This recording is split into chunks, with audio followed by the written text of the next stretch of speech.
Recently, the U.S. biological labs in Ukraine have indeed attracted much attention. According to reports, in these facilities, a large quantity of dangerous viruses are stored. Russia has found during its military operations that the U.S. uses these facilities to conduct military plans. According to data released by the U.S., it has 26 labs in Ukraine. The U.S. has 336 labs in 30 countries under its control. The U.S. has also conducted many biological military activities in Fort Detrick. What is the true intention of the U.S.? What has it done specifically? The international community has long held doubts. Once again, we urge the U.S. to give a full account of its biomilitary activities at home and abroad and accept multilateral verification. Well, it looks like the mainstreamer bullshit patrol is putting in a lot of overtime lately, having to hide all the secrets the Russian invasion seems to be exposing. How bad do things have to be when China are the ones chewing us out for unsecured biolabs? The balls on these people. But they're right to be afraid.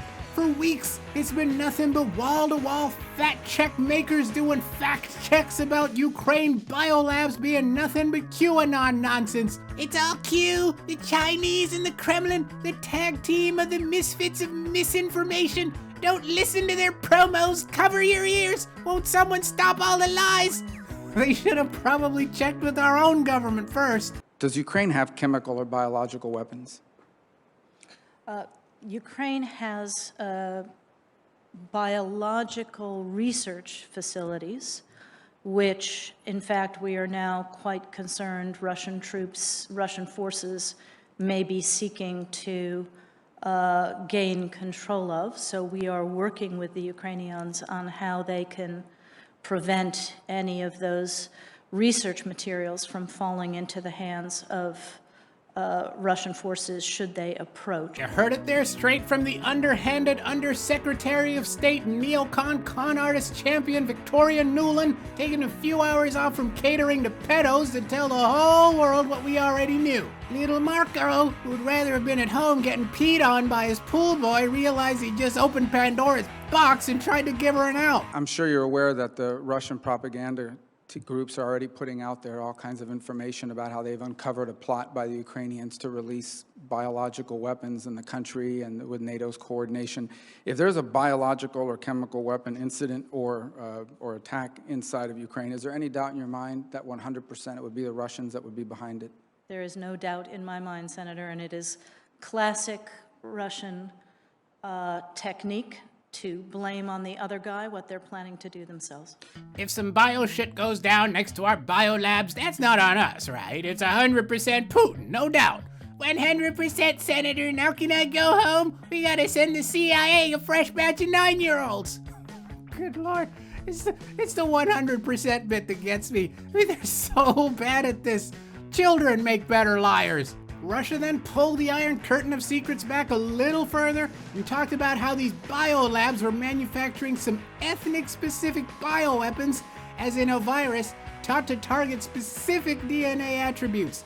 Mostly Russian DNA for now, but the potential is limitless. See, the last American vagabond, he warned about this enhanced form of biowarfare like 100 years ago, and now here it is. There's like 30 of these labs in Ukraine alone, and hundreds worldwide. This stuff from Wuhan was just the tip of the iceberg, and they're just warming up. You want to tell me that these mad scientists can cook up weapons that can kill people purely based on their bloodlines, but they can't make a cure for cancer or any other shit that's killing the world? I mean, think about how much money goes into this madness. Your tax dollars paving the way for a future where your government could kill you with viruses custom made just for you and people like you. Eugenic genetic genocide coming to a town near you. And it's probably sooner than you think.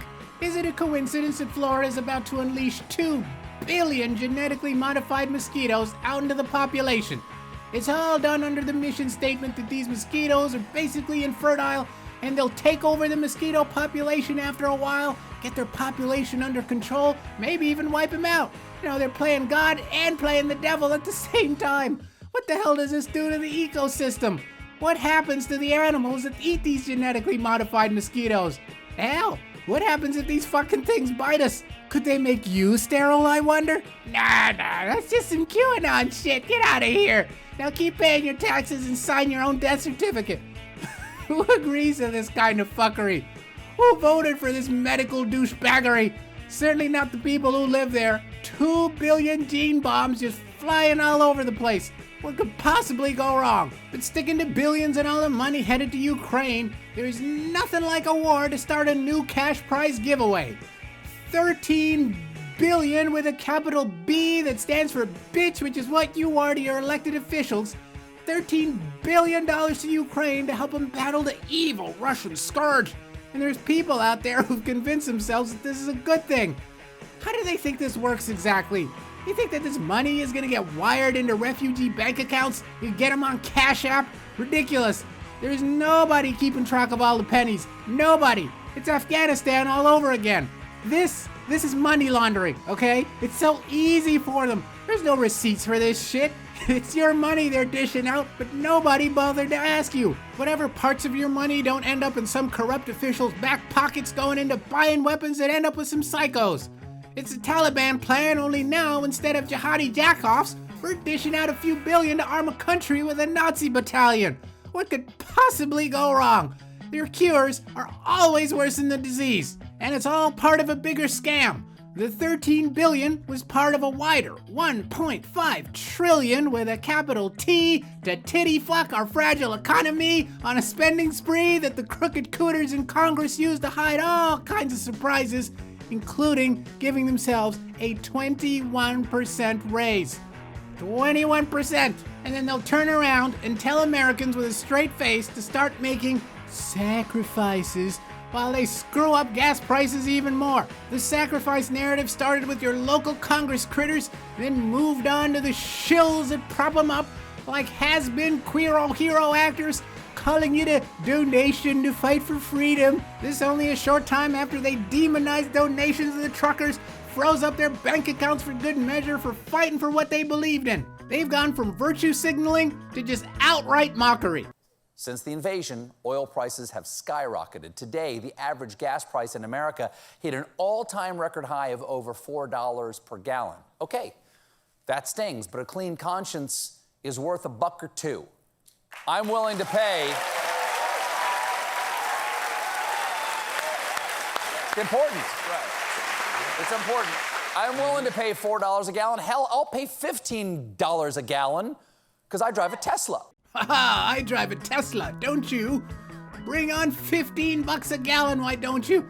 And listen to the train seals clap for joy. Yes, we'll kneel even harder. Screw us some more.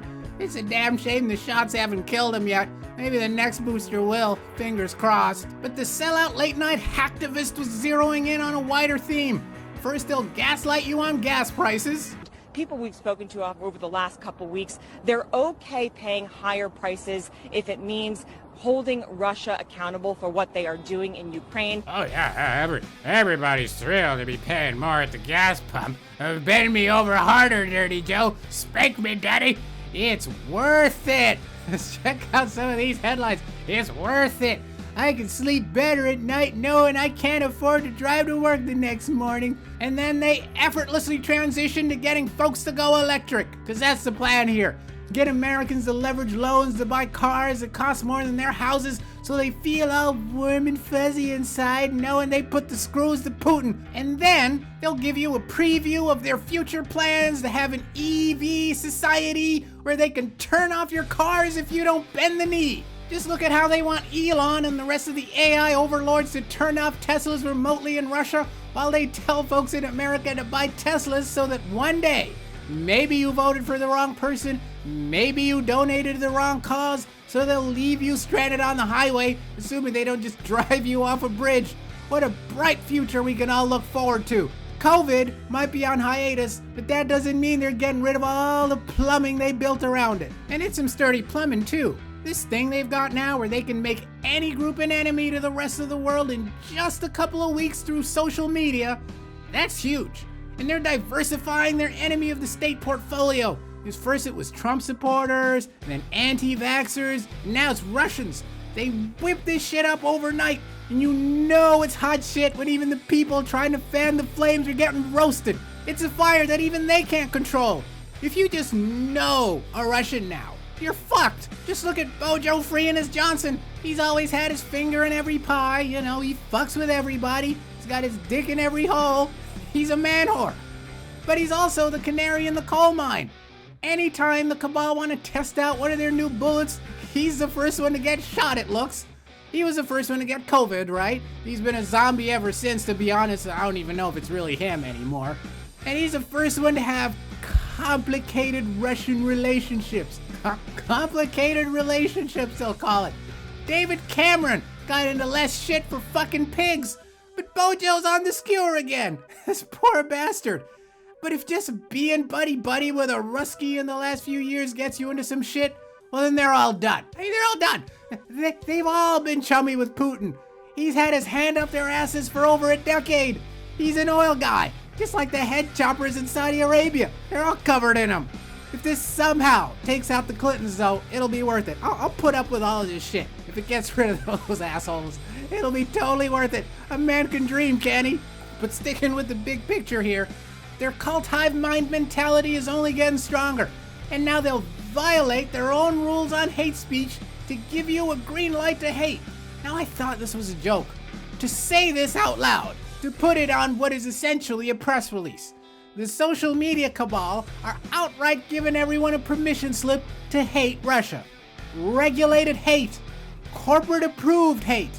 They'll make sure they create the right psychological framework in society where you can target the people you don't agree with and do so with a clean conscience.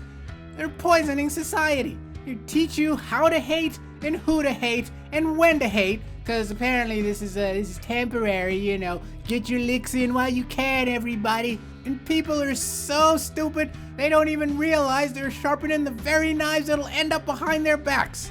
And get this, it also says, emails also showed that Meta would allow praise of the right-wing Azov battalion, which is normally prohibited. Hate the Russians and praise the neo-Nazis. There's only one way this goes, and it goes much like Shakespeare said, these violent delights have violent ends. First it's Putin, then you. It's not enough to encourage Russian hate on these platforms, oh no. They'll take it a step further and ask these influencers just to peddle more of their bullshit. TikTok talking their way into some propaganda training. Turn your kids into little propagandists while they lose their genders. And this is just like everything else we talked about today. This shit ain't free. They're paying these shills with your money to sling their war profiteering bullshit, just like with the coup. Because now they'll admit that they spent another billion on vaccine propaganda, from outright advertising to getting their puppets to give it nothing but positive coverage. Or as they put it, strengthen vaccine confidence in the United States with a hefty price tag. Once upon a time, the media had to disclose who was bankrolling their nonsense, but not anymore. The corruption in this country stinks to high heaven. Billions for coup propaganda. Billions for Ukraine propaganda. The people are starving, so we'll spend all their money to feed them some lies, and then they'll thank us for it.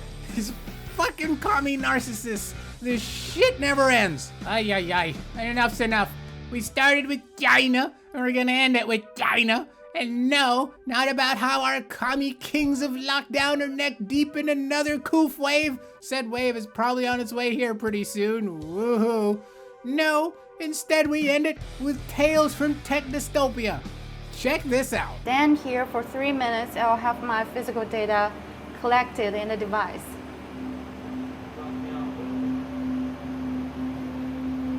After processing the data, parts of me will be printed by a 3D printer as the first step to customize me. Human copy machines! Oh, it's finally here! They'll make a 3D print that looks just like you, and then they won't have to spend any money whatsoever lying to you to make you think like them. They'll just kill you and have this robot take your place, right down to your veins and goosebumps. 腿部的鸡皮疙瘩，然后还有一些脚部的一些青筋纹理呀，还有手掌纹，大家可以看到上面。This is the home stretch, folks. We're in the last days and the shit's only getting creepier. Kill it with fire!